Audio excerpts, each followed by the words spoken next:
Elle m'a tendu les papiers du divorce comme si elle me glissait le menu d'un café.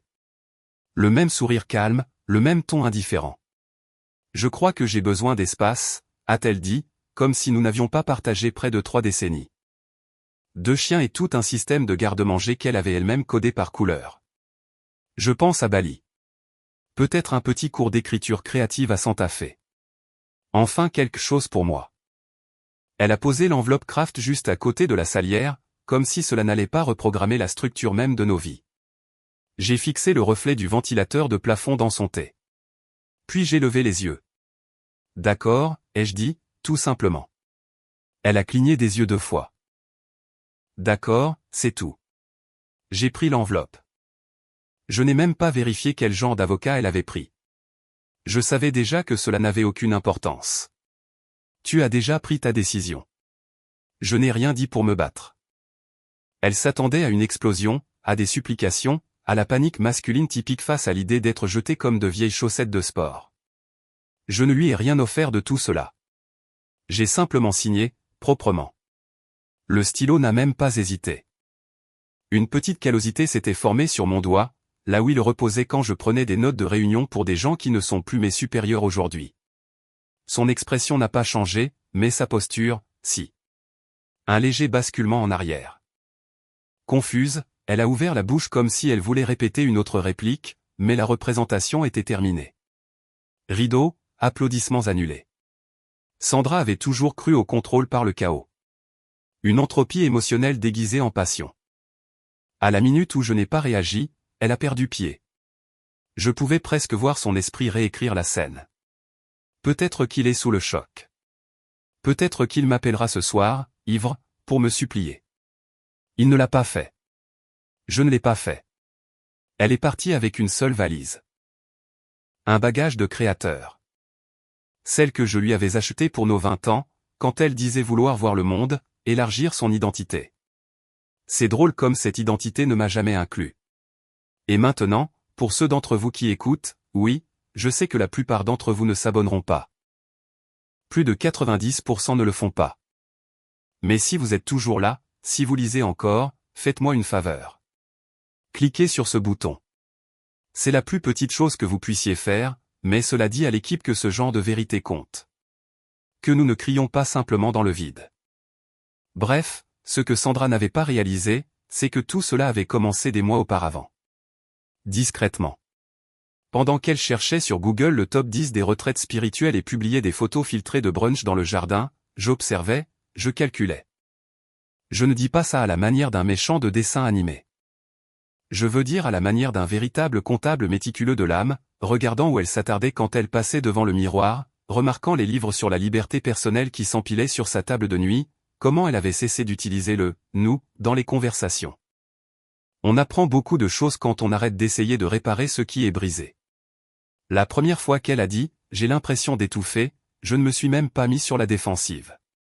J'ai proposé d'ouvrir une fenêtre. Elle a ri comme si j'avais fait une blague de papa. Je ne plaisantais pas. Le problème avec Sandra, c'est qu'elle n'avait jamais imaginé que je pourrais survivre sans elle. Elle avait confondu ma loyauté silencieuse avec de la dépendance. Mais le propre de la loyauté, c'est qu'une fois brisée, elle ne crie pas. Elle disparaît, tout simplement. Et quand elle s'en va, elle emporte quelque chose de permanent avec elle. Elle a chargé sa voiture le lendemain matin en fredonnant. Elle a fait un signe de la main au voisin comme si elle partait en congé sabbatique, et non comme si elle faisait exploser 26 ans de vie commune. Je suis resté dans la cuisine à siroter du café noir dans un mug qu'elle a toujours détesté. Elle disait qu'il ressemblait à un cadeau promotionnel de dentiste. C'est la première chose que j'ai mise dans le lave-vaisselle. Une petite victoire. La deuxième chose que j'ai faite a été de sortir par derrière pour aller à la maison d'amis. Peu de gens savaient que nous en avions une. Nichée derrière la haie plantée par mon père après son attaque. Techniquement, elle faisait partie d'un trust familial, un détail sur lequel Sandra n'avait jamais pris la peine de lire les papiers. Elle pensait que c'était juste un cabanon avec la plomberie. Ce cabanon avait sa propre entrée, ses propres compteurs, et plus important encore, son propre titre de propriété, entièrement payé, jamais touché lors des accords de refinancement. C'était calme, bien isolé, privé. C'était devenu le mien avant même qu'elle ne prenne la route. Et pendant qu'elle publiait sur Instagram le jour 1 de mon voyage de guérison, avec une planche de surf louée, j'appelais un serrurier.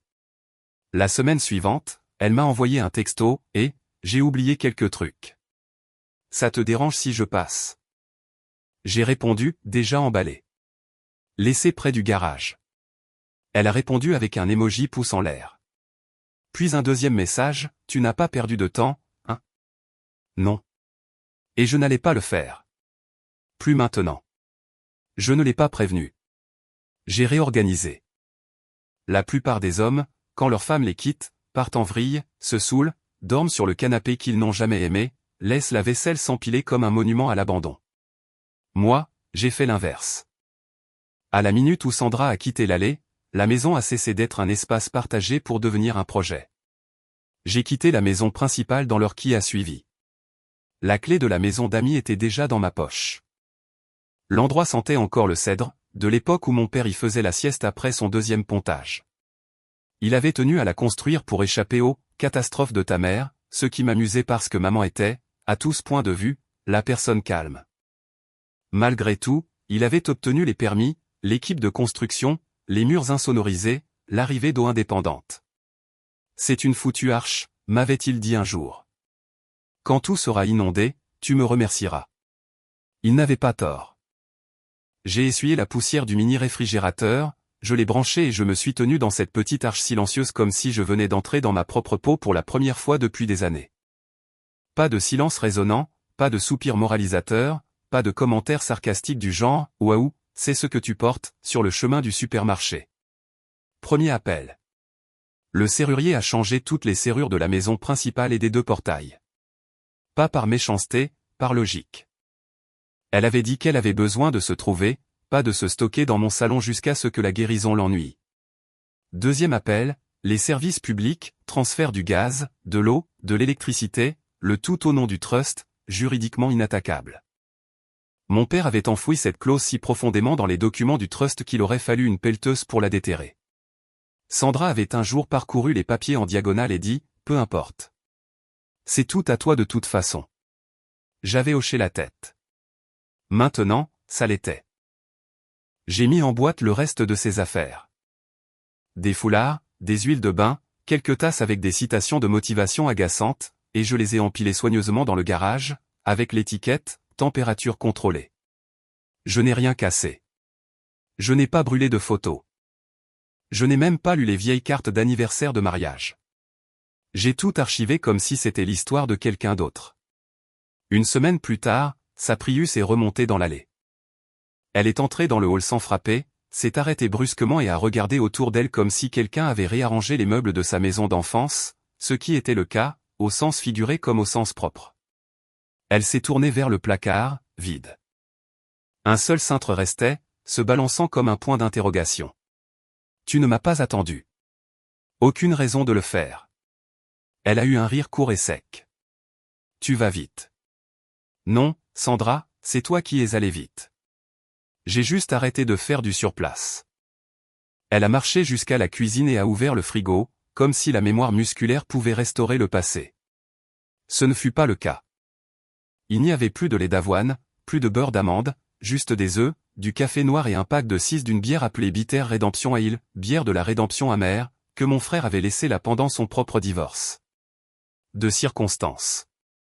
Elle a fermé le frigo. Tu vas le regretter. J'ai penché la tête. Regretter quoi, exactement? Elle n'a pas répondu. Ses yeux ont balayé l'espace, s'attardant trop longtemps sur les étagères nues et les comptoirs propres. Plus d'étagères à thé. Plus d'ustensiles décoratifs en cuivre qu'elle n'utilisait jamais. Juste de la fonctionnalité, de l'efficacité, de la froideur. La maison ne la rejetait pas. Elle ne la reconnaissait tout simplement plus. En sortant avec 2 valises, elle a hésité à la porte. Peut-être s'attendait-elle à ce que je dise quelque chose de sentimental. Peut-être pensait-elle que j'allais craquer, lui offrir une dernière supplication, une bouée de sauvetage. Mais le silence a tenu bon. Seul le bruissement de la moustiquaire s'est refermé derrière elle. Le lendemain matin, je suis retourné dans la maison principale. J'ai désactivé l'alarme, vérifié les fenêtres. Il y avait un vide étrange, oui, mais pas de ceux qui font mal. Plutôt comme une toile après que le croquis au fusain a été effacé. Quelque chose sur lequel on pouvait reconstruire, si on en avait la volonté. Et je l'avais. Le message est arrivé pendant que je réparais le pêne dormant de la porte arrière. Pas un travail spectaculaire, mais satisfaisant. Pas d'alarme, pas de conflit, juste du métal qui se glisse en place, verrouillant l'inutile à l'extérieur. Mon téléphone a vibré dans la poche de ma chemise en flanelle. Numéro inconnu, mais pas familier. Un coup d'œil et j'ai su. Claire, la jeune demi-sœur de Sandra. Demi-sœur techniquement, bien que je ne les ai jamais entendus utiliser ce mot. Claire avait maintenant la petite trentaine, bien que je l'imaginasse encore dans les grands pulls informes et les queues de cheval de travers qu'elle portait adolescente. La fille qui restait toujours silencieuse lors des dîners de famille, qui posait des questions sur les livres que je lisais au lieu de parler d'elle-même. Celle que Sandra balayait constamment avec des phrases du genre « Elle est pleine de bonnes intentions, mais elle n'ira jamais nulle part ». Le texto de Claire disait « Salut, je prends juste des nouvelles. Tu tiens le coup ?» J'ai fixé le message pendant un instant. Pas de supposition, pas de pitié, juste de l'humanité. J'ai répondu « Je vais bien. En fait, mieux. » Elle a répondu dans la foulée « Ça te dirait de prendre un café un de ces jours ?» Nous nous sommes retrouvés 2 jours plus tard dans un café sans prétention. Pas de comptoir en marbre ou de taille de boisson grandiloquente, juste du café fort, un coin tranquille et l'arôme familier du vieux bois et de la cannelle. Claire était déjà là, nichée dans une banquette près de la fenêtre, faisant défiler quelque chose sur son téléphone. Elle a levé les yeux, a souri. Pas le genre de sourire forcé et obligatoire, mais un vrai. Ancré.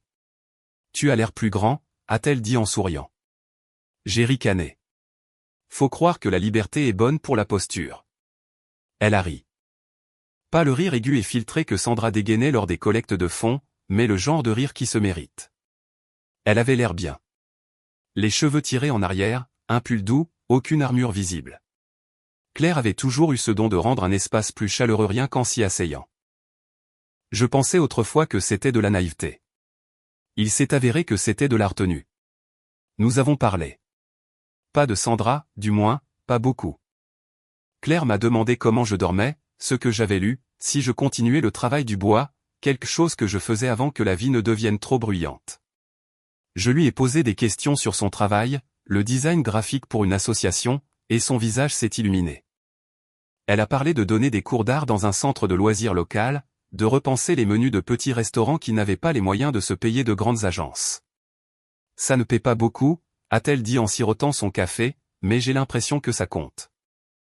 Elle ne s'est pas excusée pour ses choix. Elle ne les a pas formulés en se comparant à qui que ce soit d'autre. Claire n'avait jamais eu le côté tranchant de Sandra, son chaos savamment orchestré, sa liste rotative de réinventions personnelles. Elle existait tout simplement, pleinement, avec gentillesse. Ça m'a frappé à la moitié de ma 2e tasse. Sandra avait passé des années à traiter Claire comme un personnage secondaire. Elle l'appelait par des termes comme « adorable mais invisible » ou « juste une aide ». Elle m'avait dit un jour que Claire épouserait probablement un poète et vendrait des bracelets sur Etsy. Peut-être pensait-elle que Claire était inoffensive parce qu'elle ne remettait pas en cause son récit. Ou peut-être savait-elle, au fond d'elle-même, que la gentillesse dont elle se moquait n'était pas une faiblesse. C'était une force qu'elle ne pouvait pas manipuler. Alors que nous étions dehors par la suite, Claire m'a regardé avec un mélange de timidité et de certitude. « J'avais sincèrement peur que tu sois anéanti, a-t-elle dit. Mais tu as l'air plus serein. » J'ai levé les yeux vers le ciel couvert, puis je l'ai regardée. Elle a dit qu'elle avait besoin d'espace. Je me suis juste assuré qu'elle l'est tout entier. Claire a souri. Eh bien, si jamais tu as besoin de quoi que ce soit, pour retaper la maison ou juste pour ne pas être seule, fais-le-moi savoir. J'ai hoché la tête. Tu te souviens encore d'où est la clé de secours? Sous la hideuse statue de grenouille? Elle a souri de toutes ses dents. Ouais. Je n'ai jamais aimé ce truc. Toi et moi, on est d'accord. Nous nous sommes dit au revoir. Aucune gêne. Juste un petit signe de la main et un étrange calme grandissant. En la regardant s'éloigner, les épaules droites et détendues, j'ai réalisé quelque chose qui aurait dû être évident depuis des années. Claire n'était plus une enfant. Et plus important encore, elle n'avait jamais été le personnage secondaire que Sandra voulait qu'elle soit. Elle avait juste attendu que le bruit s'estompe. Et maintenant, le silence lui avait enfin fait de la place. Le camion de déménagement n'était pas bruyant. Pas de bip dramatique. Pas de déménageur pressé qui se criait dessus. Il est arrivé un mercredi matin. Une douce pluie tapotait sur les bardeaux, et Claire s'est pointée avec 5 minutes d'avance, queue de cheval, bottes, manches retroussées. Elle avait un thermos de café pour moi, noir, exactement comme je l'aime. Elle n'a rien dit sur la météo ni sur le fait que nous étions sur le point d'emballer une vie que quelqu'un d'autre avait déjà abandonnée. Nous avons commencé par les placards. Le côté de Sandra était déjà presque vide, mais Claire a aidé avec les morceaux récalcitrants, les foulards emmêlés qu'elle n'avait jamais portés, la pile de DVD de yoga non ouvert depuis 2014. Claire a tout plié doucement, comme si ces objets avaient des histoires, même si leur propriétaire ne se souciait plus de les raconter. Pas d'amertume, pas de commérage, juste des gestes orientés vers la tâche. Dans le placard du couloir, elle a trouvé le vieux tableau de visualisation de Sandra, scotché à l'intérieur d'une porte.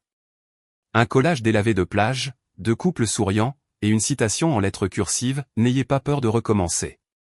C'est l'occasion de construire quelque chose de mieux. » Claire l'a soulevé. On garde ça? Je l'ai regardé pendant une demi-seconde. Elle a déjà recommencé. Laissons-la finir. C'est parti à la poubelle. Nous nous sommes ensuite attaqués à la cuisine. Claire a frotté les plaintes pendant que je démontais l'étagère à épices de Sandra. La moitié des pots étaient périmés. Les autres n'étaient là que pour faire joli. Elle a trouvé une assiette fêlée derrière le micro-ondes et Harry. Je me souviens de cette assiette. Elle a piqué une crise à Thanksgiving quand j'en ai fait tomber une. Ouais. Elle a dit que ça faisait partie d'un service rare. Elle l'avait acheté en liquidation chez Target 2 jours avant. Claire a secoué la tête en souriant. Elle a toujours eu un don pour la mythologie. À l'heure du déjeuner, nous avions vidé tout ce qui criait son nom. L'air semblait déjà plus léger. Claire a préparé des sandwichs et nous nous sommes assis sous le porche en silence. Pas un silence pesant, juste le genre qui se mérite après une matinée de bon travail. Puis, elle l'a dit avec désinvolture. Tu sais, si ça te va, je pourrais rester ici quelque temps. J'ai haussé un sourcil, dans la maison principale? Elle a hoché la tête, juste le temps que tu règles les choses. Garder les plantes en vie. Réparer ce qui a besoin d'être réparé. C'est dommage de la laisser vide. Elle n'avait pas tort.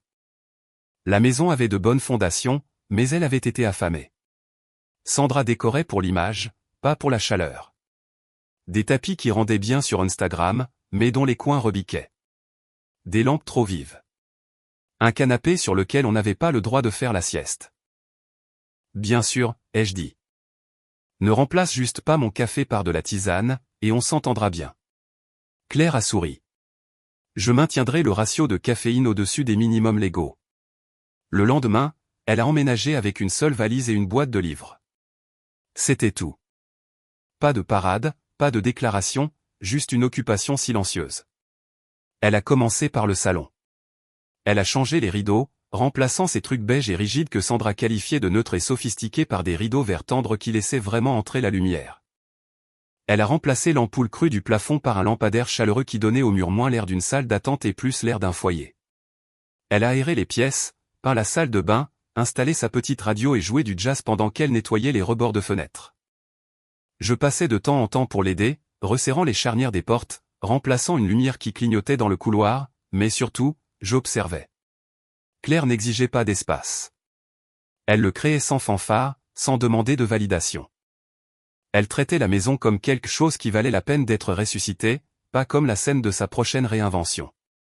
Pendant ce temps, à l'autre bout de la ville, Sandra était occupée à documenter sa découverte de soi.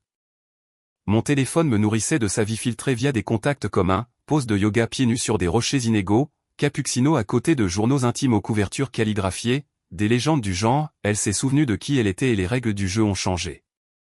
Elle citait toujours des femmes qu'elle ne comprenait pas, et elle n'avait aucune idée que Claire avait emménagé. Aucune. Je ne l'avais pas crié sur les toits. Je n'avais pas mis à jour mon statut amoureux.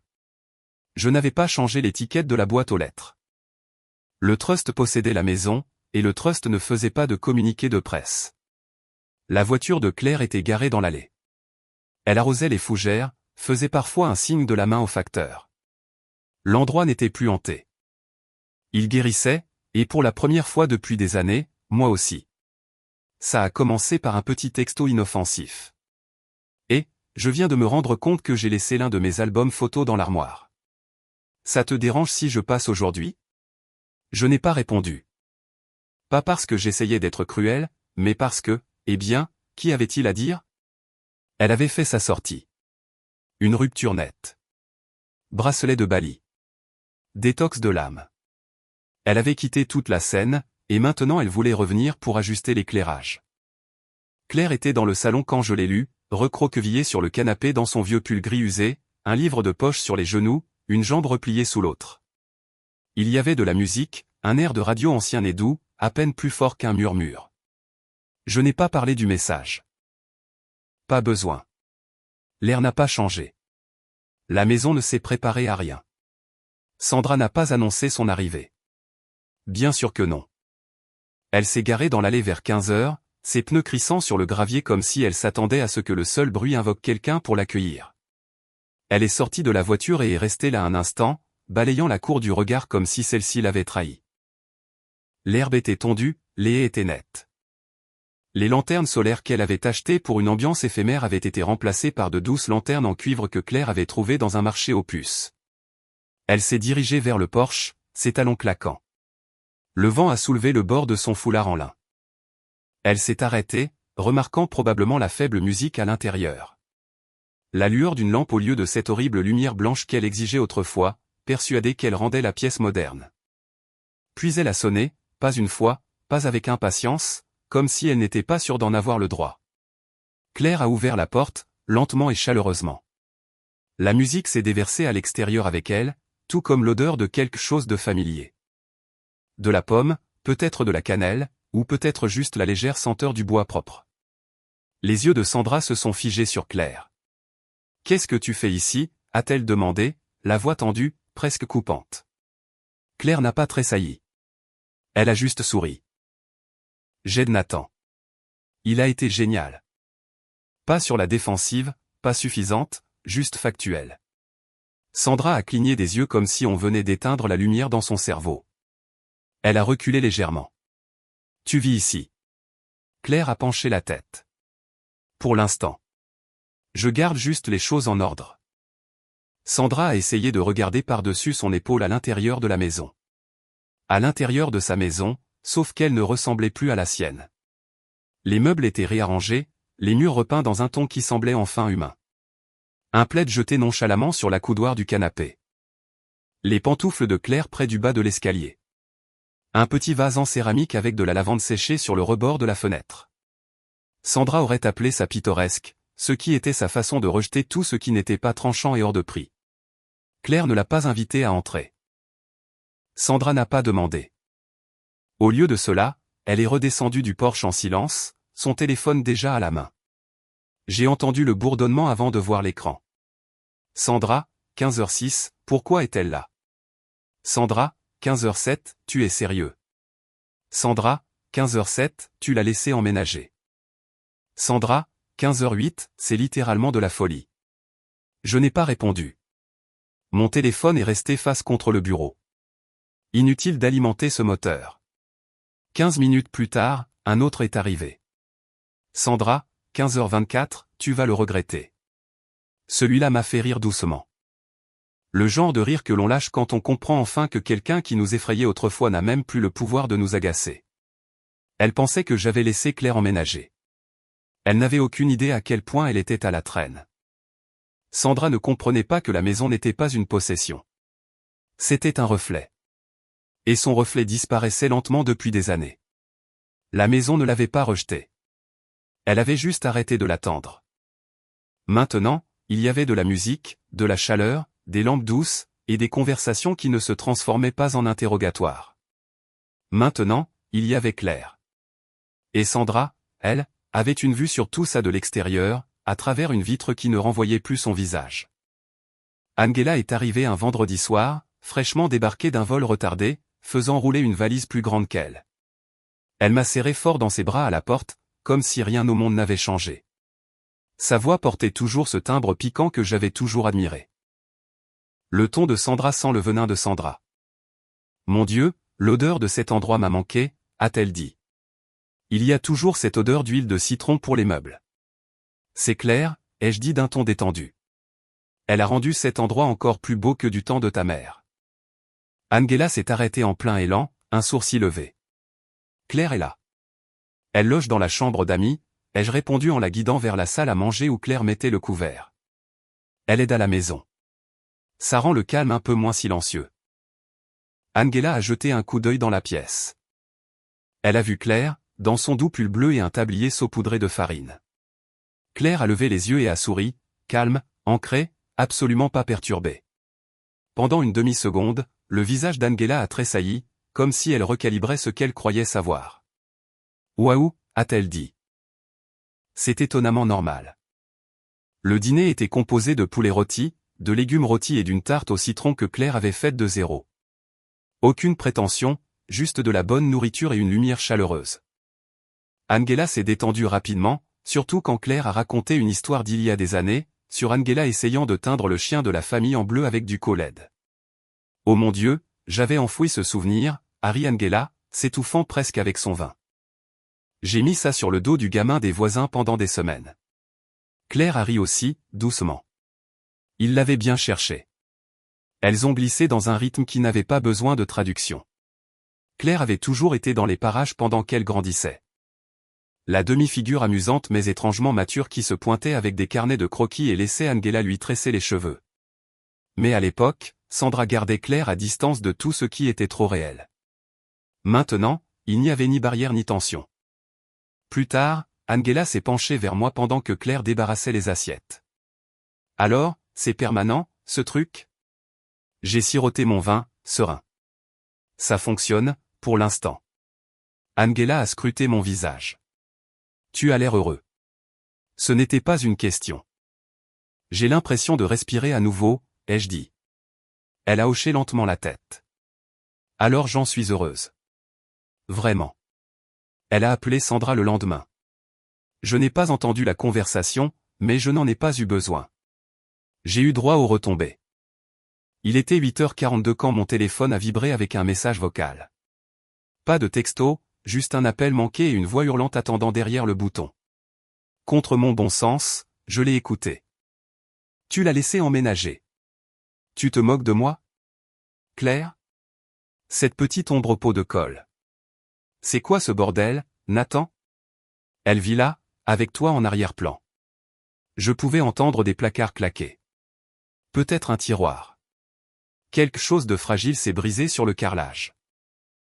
Puis la voix d'Angela, calme, agacée. Maman, détends-toi. Elle n'est pas le problème. Oh, et je suppose que c'est moi, maintenant. Une pause. Tu es parti, tu te souviens ? Tu ne voulais même pas de la maison. Tu disais que c'était de l'énergie stagnante. Sandra a pété les plombs. En mode furie totale. Elle se joue de toi. Elle a toujours été obsédée par toi. Angela, encore. Maman, écoute-toi. Ce message vocal durait plus de 4 minutes. Je ne suis pas allé jusqu'au bout. Je n'en avais pas besoin. Je connaissais déjà l'intrigue. Le contrôle de Sandra reposait sur des rôles, la martyre, la méchante, le spectateur naïf. Mais Angela ne jouait plus de rôle. Claire ne l'avait jamais fait. Plus tard dans la soirée, Angela m'a envoyé un texto. Désolé pour maman. Elle perd les pédales. Je ne voulais pas la faire exploser. J'ai répondu, pas besoin de t'excuser. Elle n'aime juste pas voir les gens en paix quand elle n'en fait pas partie. Angela a répondu par un simple pouce en l'air. Sandra s'était toujours attendue à ce que sa fille fasse écho à son indignation, à ce qu'elle porte son flambeau. Mais Angela avait grandi dans les marges du chaos de Sandra. Elle l'avait vu, ressenti, et maintenant elle voyait le calme que Claire apportait à la maison, à moi. Et au lieu de prendre le parti du bruit, Angela avait choisi le silence, choisi la stabilité, choisi de laisser le passé vivre là où il devait être, de l'autre côté de la porte d'entrée. Le premier signe est arrivé sous la forme d'un email transféré de son avocat au mien. Je ne l'ai pas ouvert tout de suite. Je savais ce que c'était avant même de cliquer. Sandra avait fini par prendre le temps de confirmer ce qu'elle pensait être son as dans la manche, la maison. Elle avait toujours supposé qu'elle était à elle. Juste à elle, parce qu'elle y avait vécu le plus longtemps, parce qu'elle l'avait décorée, parce qu'elle y avait organisé des clubs de lecture avec du vin hors de prix et des rires forcés. Elle n'avait jamais payé le prêt hypothécaire, n'avait jamais vu les documents du trust, n'avait jamais remarqué que le nom sur l'acte de propriété avait toujours été le mien, mais pas en tant qu'individu. Elle appartenait au trust familial Clark, créé par mon père avant même que je ne la rencontre. Une structure juridique aussi invisible pour elle que les fondations de la maison elle-même. Mais maintenant, elle voulait récupérer son moyen de pression. Elle était assise dans le bureau de son avocat, un homme nommé Faulkner, qui facturait plus pour respirer que la plupart des gens ne gagnaient en une semaine. Elle s'attendait probablement à une révélation dramatique, une faille, une clause, quelque chose qu'il pourrait utiliser comme arme en sa faveur. Au lieu de cela, après un coup d'œil rapide aux documents, Faulkner s'est raclé la gorge et a retiré ses lunettes. Madame Duncan, a-t-il commencé, cette propriété, ainsi que les 2 bâtiments qui s'y trouvent, sont sous le trust familial Clark depuis 1996. Cela précède votre mariage de 7 ans. Elle a cligné des yeux. Mais j'y ai vécu. J'étais sa femme. J'y ai contribué. Faulkner a levé une main comme un prêtre annonçant doucement une mauvaise nouvelle. Vous avez contribué au foyer, oui. Mais à la maison? Elle n'a jamais été légalement copossédée. Vous avez signé un contrat de mariage, vous vous souvenez? Elle ne s'en souvenait pas. Ou peut-être que si, et elle pensait pouvoir le contourner. Les trusts ne peuvent-ils pas être contestés, a-t-elle lâché. Ils le peuvent, a dit Faulkner, mais pas celui-ci. Il est en béton. Votre nom n'apparaît nulle part sur la liste des actifs. Et avec votre séparation volontaire déjà actée par écrit, il n'y a aucune base légale pour une réclamation. Si nous contestons, nous perdrons. Et vous paierez pour le privilège. Elle est sortie en trombe, a appelé Claire depuis la voiture. Je ne sais pas si elle tremblait quand elle a composé le numéro, mais je sais que sa voix était de glace quand Claire a répondu. Tu couches avec lui, a sifflé Sandra. Claire n'a même pas fait de pause. Tu es partie, Sandra. Ça ne veut pas dire qu'il a couru après quelqu'un, a dit Claire. Calme, ferme. Il a juste arrêté d'attendre. Un silence. Et pas le genre auquel Sandra était habituée. Le genre manipulateur, le genre où elle contrôlait la tension et forçait quelqu'un à la combler. C'était le genre de silence qui ferme la porte. Final, indéniable. Sandra n'a pas dit au revoir, elle a juste raccroché. Claire m'en a parlé plus tard devant un thé. Elle s'effondre, a-t-elle dit. Mais pas à cause de moi, à cause de tout ce qu'elle pensait être à elle. J'ai hoché la tête, regardant la vapeur s'échapper de mon mug. Elle a toujours été plus intéressée par le fait de posséder des choses que de les garder. La dernière tentative désespérée de Sandra est arrivée sous la forme d'une lettre dactylographiée, envoyée en courrier recommandé, demandant l'accès partagé à l'ancienne propriété conjugale à des fins de clôture émotionnelle et de guérison personnelle. J'ai laissé l'avocat s'en charger. Il a renvoyé 2 lignes, le trust familial Clark ne reconnaît aucune réclamation de partage. La propriété est actuellement sous occupation interne totale. L'entrée n'est pas autorisée. Pas de menaces, pas de bagarre, juste la loi. Une loi silencieuse, irréversible, impitoyable. Et pour la première fois depuis le jour où elle avait jeté les papiers du divorce sur la table de ma cuisine, Sandra a réalisé quelque chose. Elle n'avait plus de foyer où retourner, plus de prise légale, plus d'histoire à déformer, seulement le bruit d'une porte qui s'était déjà fermée et qui ne s'ouvrirait plus. C'était un instantané, juste une image, probablement prise avec l'iPhone de quelqu'un et à peine éditée avant d'atterrir sur la page Facebook des collectes de fonds communautaires, noyée entre les gagnants de la tombola et la photo d'un labrador avec un nœud papillon. Mais celle-ci a mis le feu aux poudres. La légende était simple. Merci au Trust familial Clark de parrainer le gala de restauration de cette année. Votre générosité a permis de récolter plus de 40 000 $ pour les programmes locaux. Sous la photo, moi, Claire, Angela, ma sœur Meredith. Nous nous tenions sous une tente en toile blanche, des guirlandes de lumière chaude au-dessus de nous, souriant comme des gens qui avaient enfin arrêté de vivre dans le brouillard. J'avais mon bras derrière Claire, la main reposant légèrement au creux de son dos. Sa main, à son tour, reposait doucement sur la mienne. Décontracté, familier, mais pas théâtral. Angela se tenait à côté de Claire, riant d'une blague en cours. Meredith tenait un verre d'eau pétillante avec du citron, comme elle l'avait toujours fait depuis sa 2e opération. Nous avions l'air à l'aise, comme une famille. Pas une famille mise en scène, pas une famille photoshopée, mais une vraie. Sandra l'a vue en quelques heures, peut-être en quelques minutes. Je ne sais pas qui la lui a envoyé. Probablement quelqu'un de son ancien cercle de yoga qui n'a pas pu résister à l'envie de semer la zizanie. Son commentaire était public. Sous l'image, en dessous d'une douzaine de cœurs rouges, de « magnifique » et de mains qui applaudissent, de « merci », famille Clark, et de « si merveilleux de revoir cette équipe », il y avait un seul commentaire qui est tombé comme un éclat de verre dans un bol de punch. Sandra Duncan, intéressant de voir qui passe à l'action une fois qu'on est parti. Pas d'émoji, pas de ponctuation flamboyante, juste de l'amertume. Une coupure nette, laissez-la pour saigner. Il est resté là un moment. Claire l'a vu en premier. Elle n'a pas scié, m'a juste montré son téléphone et a dit « On dirait que quelqu'un rafraîchit encore les mauvaises pages ». J'ai ricané, mais à l'intérieur j'ai ressenti ce tiraillement familier, quand quelqu'un qu'on a aimé essaie de gâcher un moment de tranquillité juste parce qu'il n'y est pas inclus. Angela l'a vu ensuite. Elle a levé les yeux au ciel. Est-ce que je devrais répondre? Non, ai-je dit. Laisse-la se noyer dans son propre silence. Et c'est ce qui s'est passé. Personne n'a liké son commentaire. Personne n'a répondu. Mais les gens ont continué à liker la photo. Des dizaines, puis des centaines, de propriétaires de commerces locaux, d'anciens voisins, même de l'assistant du maire qui se souvenait de l'ancienne boutique de mon père. Ils ont tous vu l'image et, plus important encore, ceux qui n'y figuraient pas. Sandra n'était plus au centre.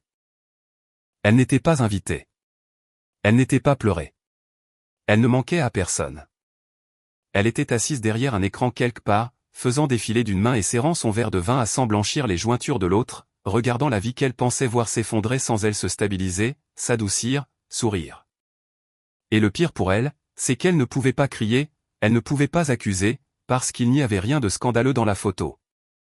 Personne n'était pris en flagrant délit de mensonge, personne n'enfreignait aucune règle, juste des gens qui avaient autrefois traversé une tempête et qui se tenaient maintenant dans la lumière du soleil. Claire n'a jamais répondu, n'a jamais rien posté à ce sujet. Mais 2 jours plus tard, l'Instagram de l'événement a publié une autre photo. Celle-ci, de l'intérieur de la tente. Claire et Angela riant au milieu d'une conversation. Meredith à la table de la tombola. Et moi, versant une tasse de café à un vieux vétéran qui n'avait pas manqué un gala en 30 ans.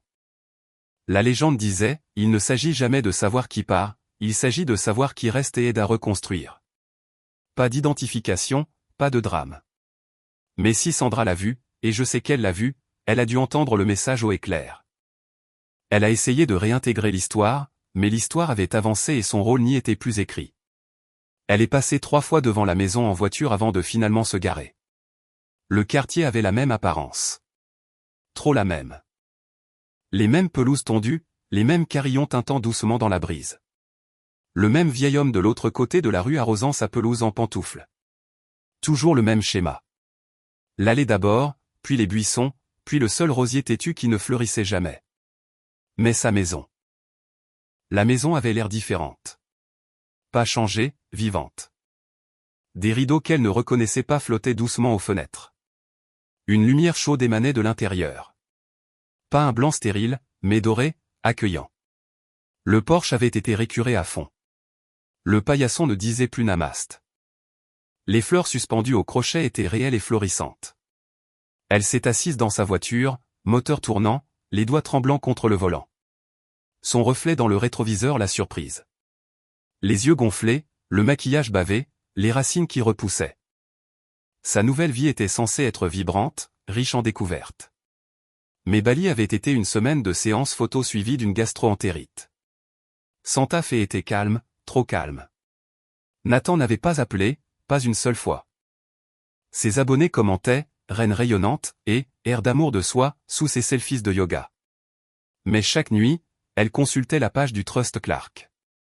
Chaque matin, elle faisait défiler jusqu'à s'en brûler les pouces, cherchant quelque chose, n'importe quoi qui dirait qu'il était coincé. Mais il ne l'était pas. Et Claire non plus. Elle a coupé le contact, est sortie de la voiture. Le vent a attrapé son foulard. Ses talons ont claqué contre le trottoir comme un écho de celle qu'elle avait été. Elle a monté les marches du Porsche lentement, comme si la maison risquait de la rejeter. Elle a frappé. Claire a répondu. Elle a ouvert la porte à moitié.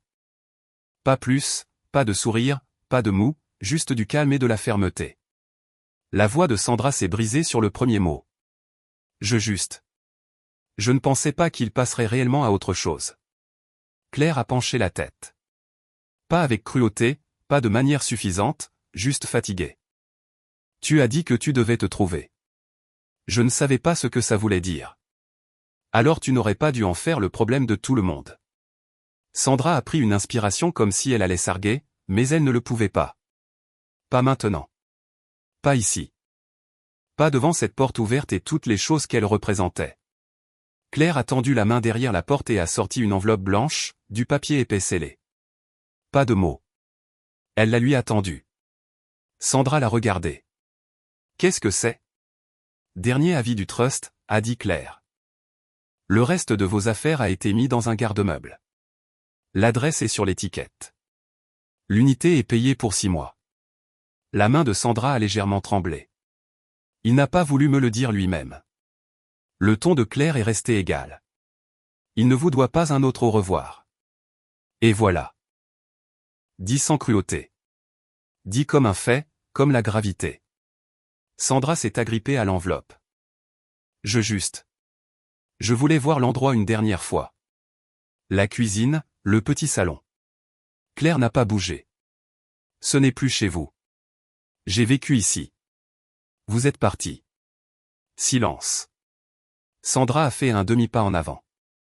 Claire n'a pas reculé, mais elle n'a pas non plus ouvert la porte plus grand. Vous n'êtes pas la bienvenue ici, Sandra, a-t-elle dit. Pas avec colère. Pas de manière dramatique, juste honnêtement. Sandra a regardé par-dessus son épaule, a vu le bord d'une chaise qui n'était pas là avant. Une étagère maintenant remplie. Un plaid sur le dossier du canapé. Tout ce qu'elle avait autrefois organisé pour les apparences avait disparu. Cet endroit n'attendait plus son odeur, son approbation, son retour. Elle a reculé lentement. Ses yeux se sont embués, mais aucune larme n'est tombée. Je pensais qu'il serait perdu sans moi, a-t-elle chuchoté. Claire n'a pas répondu. Elle n'en avait pas besoin. Elle a refermé la porte doucement. Pas un claquement, juste quelque chose de définitif. Sandra est restée là un instant de plus, les mains tenant toujours l'enveloppe comme si elle allait prendre feu. Puis elle s'est retournée, a redescendu les marches du Porsche, et alors que ses talons claquaient en s'éloignant de la seule maison qu'elle ait jamais façonnée, quelque chose s'est brisé en elle. Pas bruyamment, mais définitivement. Elle n'avait pas été remplacée. Elle avait été effacée par sa propre main. 2 semaines. C'est le temps qu'il lui a fallu pour craquer. Pas pour réfléchir, pas pour s'excuser, pour craquer. De la façon dont quelqu'un craque quand la porte vitrée qu'il pensait toujours pouvoir s'ouvrir ne s'ouvre pas. Quand il colle son visage à la vitre et voit un monde sur lequel il régnait autrefois continuer sans lui. J'étais dans une salle de conférence au 7e étage, discutant d'un nouveau projet d'expansion avec 2 associés et Claire, qui avait alors pris en charge la conception de la marque pour les campagnes de sensibilisation du Trust. Elle était assise à côté de moi, tablette ouverte, concentrée comme un laser, avec la même présence calme qu'elle avait, qu'elle choisisse des rideaux ou qu'elle négocie des contrats avec des fournisseurs. On a frappé à la vitre. Mon assistante s'est penchée, hésitante. Désolée de vous interrompre. Il y a quelqu'un en bas. Elle dit que c'est urgent. Elle n'a pas voulu donner de nom de famille, mais elle attend. Claire a levé les yeux de ses notes. Je n'ai pas demandé. Je savais déjà. Nous avons rapidement conclu la réunion. En sortant de l'ascenseur dans le hall, je l'ai vue, Sandra. Debout, raide, les bras enroulés autour d'elle-même comme un bouclier qui avait oublié comment fonctionner. Les cheveux un peu ébouriffés, le rouge à lèvres légèrement de travers. Le genre de détail que seule une personne qui la connaissait depuis des décennies remarquerait. Elle n'a pas parlé jusqu'à ce que je sois assez près pour entendre son souffle se bloquer. Nathan, a-t-elle dit en s'avançant, la voix légèrement brisée. S'il te plaît, on peut parler? Juste nous. Je me suis arrêté. Claire s'est avancée à côté de moi. Pas de tension, pas d'hésitation. J'ai regardé Sandra, non pas avec colère, ni même avec pitié, mais avec une tranquillité absolue. J'ai fait tout ce que tu m'as demandé, ai-je dit, assez bas pour que personne d'autre dans le hall ne l'entende. Je t'ai donné de l'espace, je ne t'ai jamais poursuivi, je n'ai jamais riposté. Elle a hoché la tête 2 fois. De la façon dont quelqu'un hoche la tête quand ses mots sont coincés en marche arrière.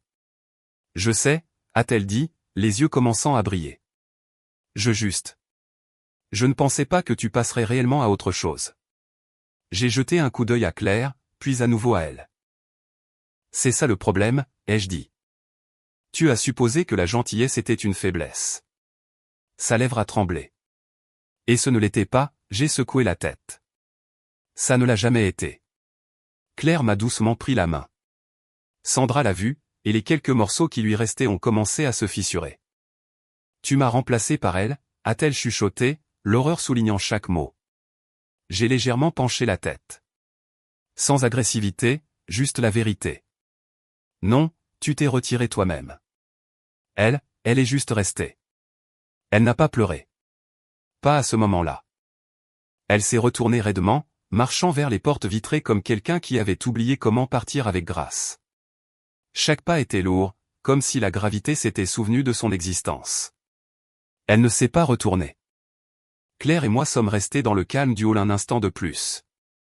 Et dans ce silence, j'ai réalisé quelque chose de simple. Je n'avais jamais eu besoin de la détruire. Je n'avais jamais eu besoin de la faire souffrir. Elle avait tout fait elle-même. En choisissant l'absence plutôt que l'effort.